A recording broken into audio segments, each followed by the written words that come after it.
today I am making lasagna for dinner, and it is one of my favorite meals to make a big batch of and just freeze the leftovers. So I thought I would show you guys how I make it. I know everybody's lasagna recipe is different, and some people like to layer things, some people like to just mix them all together. So do as you please, but I'm going to show you how I make mine and tell you guys a couple ways that you can alter it as well. So I'm just starting off with one big 29-ounce can of tomato sauce, and then I have a 9x13 can here that I just sprayed with Pam because this will stick if you do not spray it.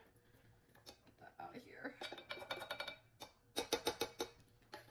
And then the way that I was taught to make lasagna is you just mix it all together in one bowl as far as like your toppings go. I know some people do it differently, so totally up to you, but I am going to season this tomato sauce first. So I have some, this is just the salt, pepper, and garlic powder. It's the Kinder's The Blend. And then I also have some Italian seasoning here.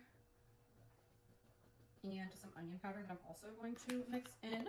And then we do need some sort of binding agent. So I am going to add 3 eggs to this as well, just so our sauce kind of sits up a little bit better. There's 1, 2, and 3.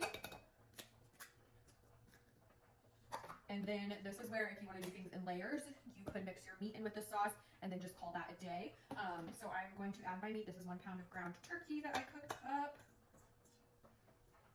And if you want to layer things, you would not mix this in. I was always taught you just mix it in the sauce and then you just have sauce, noodles, cheese. But if not, what you could do is you could just put this on top of the sauce and not in it. And if you don't like cottage cheese, you can either blend it to make it more smooth, or I know a lot of people use ricotta. I grew up with cottage cheese in my lasagna, which I don't know if that's normal or not, but that's always how I've had it. So if that is how I'm making it, I have a half a container in our fridge. If I had a little bit more, I would use probably closer to like 3/4 of a container, but we are just working with what we have here.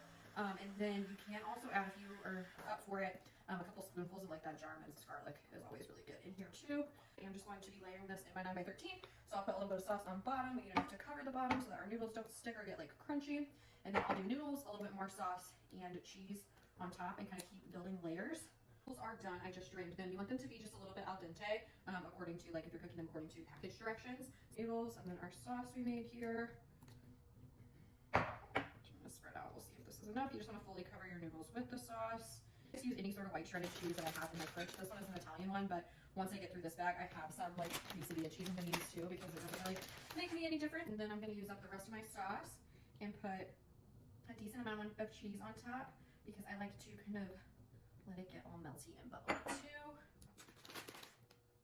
Okay, I think we're going to call that good. So I'm going to pop this on a cookie sheet and pop it in the oven, and then I'll show you the final result.